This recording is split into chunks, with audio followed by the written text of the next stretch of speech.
Kota Lama Semarang. Siapa sih yang nggak kepingin pergi ke Kota Lama Semarang? Salah satu destinasi wisata yang wajib dikunjungi saat berkunjung di Semarang ini memiliki sejarah yang berawal dari kesepakatan antara Kerajaan Mataram dengan pihak VOC, di mana Kerajaan Mataram harus menyerahkan Semarang sebagai pembayaran akan bantuan VOC dalam menghadapi pemberontakan Trunojoyo. Kesepakatan itu terjadi pada tanggal 15 Januari tahun 1678 silam. Sejak itu, mulailah dibangun beberapa bangunan, mulai dari gedung pemerintahan, rumah-rumah warga, kanal, serta benteng yang bernama Vijuk. Pada abad ke-19 hingga 20, Kota Lama Semarang menjadi pusat perdagangan. Kota Lama Semarang dulunya sering disebut Outstadt. Di sekitar kawasan Kota Lama terdapat jalan yang saat itu berfungsi untuk mempercepat jalur hubungan antara ketiga pintu gerbang. Jalan utamanya bernama Herenstraat yang saat ini bernama Jalan Lejen Suprapto. Karena masih menyimpan bangunan-bangunan khas Eropa, kawasan Kota Lama Semarang mendapat julukan sebagai Little Netherlands. Sedikitnya terdapat 50 bangunan kuno yang berada di sekitar Kota Lama Semarang dan memiliki luas sekitar 31 hektar. Lokasi dan alamat Kota Lama Semarang berada di Jalan Lejen Suprapto, Tanjung Mas, Kecamatan Semarang Utara, Kota Semarang, Jawa Tengah. Sebagai kota pelabuhan penting di pesisir utara Jawa sedari abad ke-8, di samping Tegal dan Jepara, Semarang dari masa ke masa menjadi tempat persinggahan para penjelajah, pejalan, pedagang yang datang dari ragam etnik dari berbagai bangsa. Mereka yang berlabuh ada yang sekedar mampir, ada pula yang datang untuk mencari peruntungan, tinggal dan berbaur dengan warga pribumi. Salah satu yang diyakini telah lama bermukim di Semarang adalah etnik Tionghoa. Sayangnya, tak ada tahun yang jelas kapan mereka mulai bermukim di sekitar Gedong Batu atau Simongan. Meski beberapa catatan sejarah mencatat kemungkinan mereka telah tinggal di sana sejak tahun 921 Masehi, jauh sebelum Cheng Ho menjajah di tempat yang sama, kedatangan para pendatang yang kemudian menetap di Semarang melahirkan akulturasi budaya Jawa dan Tionghoa. Pembauran paling gampang terlihat dalam keseharian masyarakat lewat makanan yang tersaji di rumah-rumah makan. Cobalah datang ke restoran Semarang dan nikmatilah sajian tradisional kampung yang ada di sana.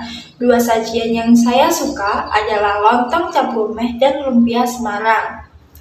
Menurut Jong Kitio, pemilik restoran Semarang, ada filosofi di balik lahirnya lontong cap gomeh. Ia terinspirasi dari ketupat yang menemani opor ayam yang dihantarkan ke rumah warga Tionghoa ketika lebaran datang. Campuran hidangan dalam sepiring lontong cap gomeh melambangkan harmonisasi yang harus dimakan secara satu kesatuan. Untuk melihat akulturasi budaya Tionghoa yang ada di Kota Lama Semarang yang masih terjaga yaitu pada Bun Hian Tong atau Rasa Dharma, perkumpulan warga Tionghoa yang berdiri pada tahun 1876 di Semarang. Nah, itulah sejarah dan akulturasi yang ada di Kota Lama Semarang, baik pada makanannya maupun budayanya yang sampai saat ini masih dijaga dan terasa kental di Kota Lama Semarang ini. Oke, pada video kali ini saya akan menjelaskan tentang Lawang Sewu. Lawang Sewu merupakan landmark di Semarang, Jawa Tengah, Indonesia yang dibangun sebagai kantor pusat perusahaan kereta api Hindia Belanda. Lawang Sewu mulai dibangun pada 27 Februari 1964 dan rampung pada 1907. Dulunya sebagai kantor pusat perusahaan kereta api swasta milik Belanda yang bernama Netherlands Indisch Spoorweg Maatschappij atau disingkat NIS. Lalu gaya bangunannya menggunakan gaya arsitektur transisi 1890 sampai 1915 merupakan gaya arsitektur yang berkembang di Hindia Belanda yang berlangsung singkat dari akhir abad 19 hingga awal abad 20. Gaya arsitektur transisi merupakan perubahan gaya dari Indisch Empire menuju kolonial modern. Perkembangan arsitektur transisi ini dipengaruhi oleh arsitek yaitu neogotik PJH Jutbers 1827 hingga 1921. Gaya arsitektur transisi menggunakan gaya English Empire namun mencoba menghilangkan gaya Yunani. Gaya bangunan arsitektur transisi memiliki karakteristik yang khas dan memiliki menara untuk memunculkan kesan romantis. Hal ini bisa dilihat dari depan gedung Lawang Sewu yang memiliki menara di sebelah kanan dan kirinya, serta terdapat persegi 8 yang berbentuk kubah di atas menaranya, dan masih banyak memakai bentuk atap pelana dan perisai dengan penutup genting. Itu saja, sekian, terima kasih. Candi Gedong Songo yang memiliki arti 9 bangunan candi. Akan tetapi pada kenyataannya saat ini yang diketahui berjumlah 7 candi. Sedangkan candi yang terbuka untuk masyarakat umum adalah berjumlah 5 candi. Hal tersebut dikarenakan kedua candi lainnya berlokasi di tengah hutan sehingga dikhawatirkan dapat mengancam keselamatan wisatawan. Candi Gedong Songo sendiri terletak di Kelurahan Candi, Kecamatan Bandungan, Semarang, Jawa Tengah. Candi Gedong Songo terletak di lereng Gunung Ungaran. Oleh sebab itu, diketahui menurut mitos dan legenda, Candi Gedong Songo memiliki keterkaitan erat dengan kisah pewayangan, yaitu kisah Hanoman dan juga Dasamuka atau Rahwana. Kisah tersebut menceritakan Hanoman yang menyelamatkan Dewi Sinta dari cengkraman Dasamuka. Dan lokasi di sekitar Candi Gedong Songo merupakan lokasi di mana Hanoman mengubur hidup-hidup Dasamuka. Oleh sebab itu, menurut kepercayaan orang di sekitar lokasi, terdapat mata air yang dipercaya dapat membuat kita awet muda apabila kita mencuci muka di sana. Selain itu, di kompleks Candi Gedong Songo terdapat kolam belerang yang biasa digunakan sebagai wisata air panas karena dipercaya orang yang mandi di kolam air panas di kawasan Candi Gedong Songo dapat menyembuhkan penyakit seperti gatal karena mengandung banyak belerang. Keistimewaan lain dari Candi Gedong Songo adalah candi yang memiliki akulturasi budaya yang digambarkan melalui linggayoni yang terdapat pada bangunan candi. Linggayoni merupakan simbol dari kepercayaan Parswadewata, yaitu persembahan kepada nenek moyang yang bersatu dengan Siwa. Linggayoni yang terdapat pada Candi Gedong Songo dikawal oleh 3 dewa, yaitu Durga, Ganesha, dan Agastya.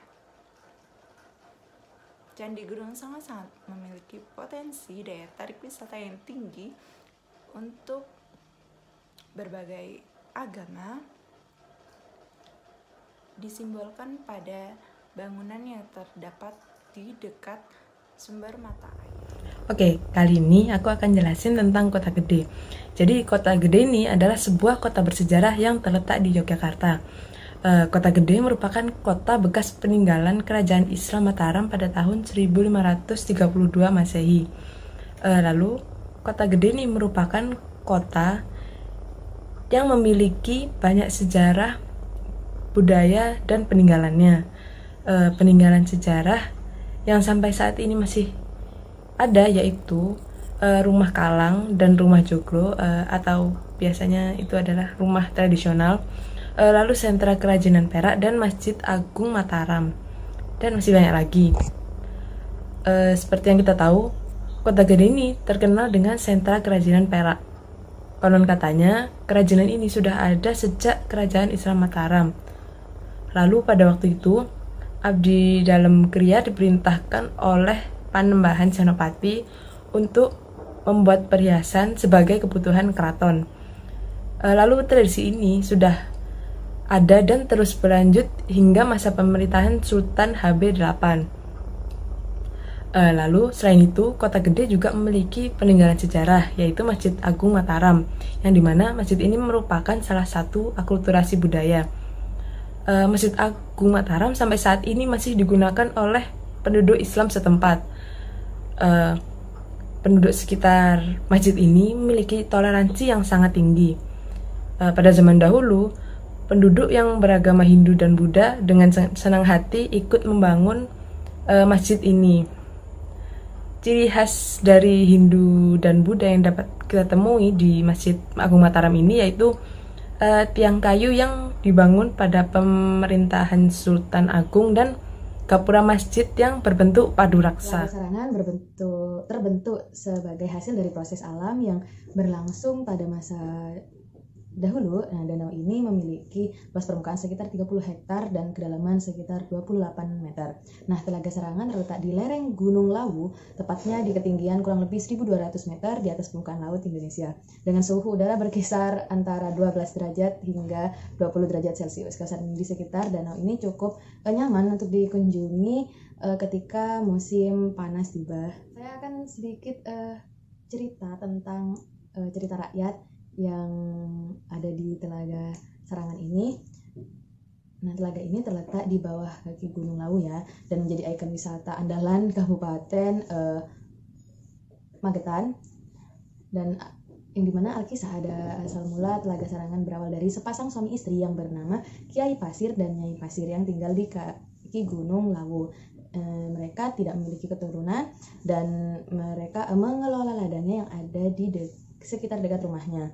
Dan mereka bercocok tanam di sana karena untuk makan sehari-hari mereka. Pada suatu hari seperti biasa lah ya, Kiai Pasir berangkat ke ladang untuk membuka lahan untuk bercocok tanam yang baru. Karena lahannya baru, maka di dalamnya banyak pohon-pohon besar, jadi Kiai Pasir ini harus menebangnya. Nah, sampai pada suatu saat terdapat telur aneh karena tidak ada hewan yang bertelur di area situ. Nah, karena lelah serta lapar, Kiai Pasir itu membawa telur tersebut pulang untuk dimasak oleh istrinya. Nah, setelah dimasak oleh istrinya, Kiai Pasir makan telur tersebut bersama istrinya.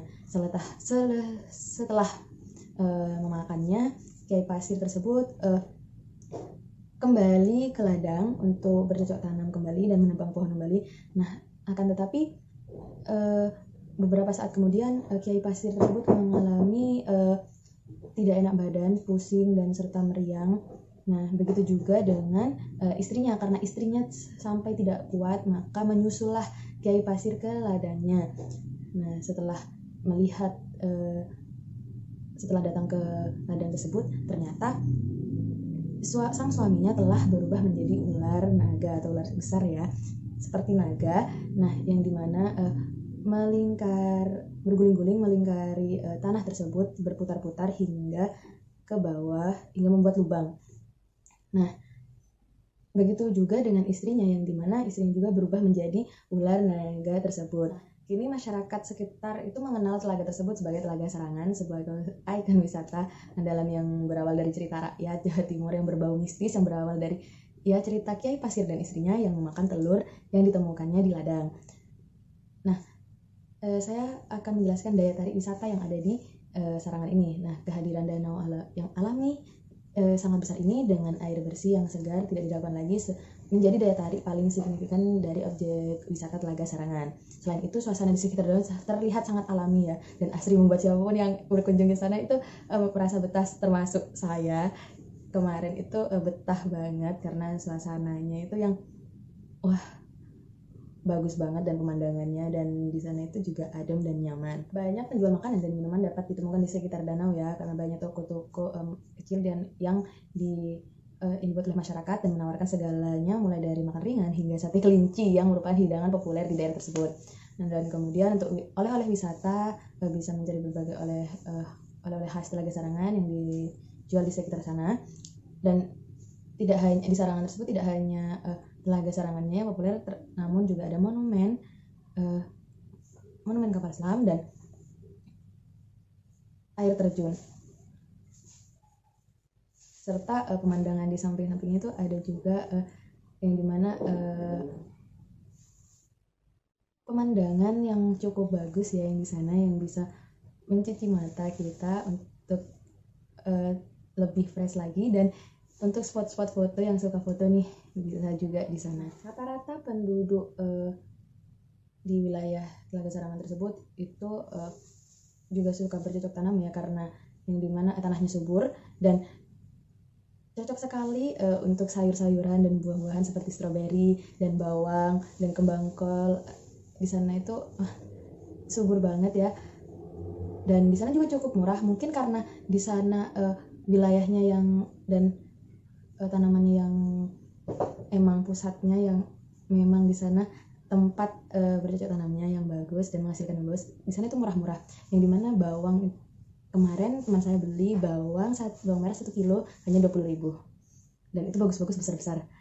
Dan stroberi 1 kotak yang segini itu 5.000. Ya mungkin karena tempatnya dan berkembang biak dengan baik, dengan banyak, jadi murah ya harganya. Dan maka orang penduduk lokal di sana berbondong-bondong untuk menjual hasil tanaman tersebut untuk memenuhi kebutuhan diri mereka dan keluarganya.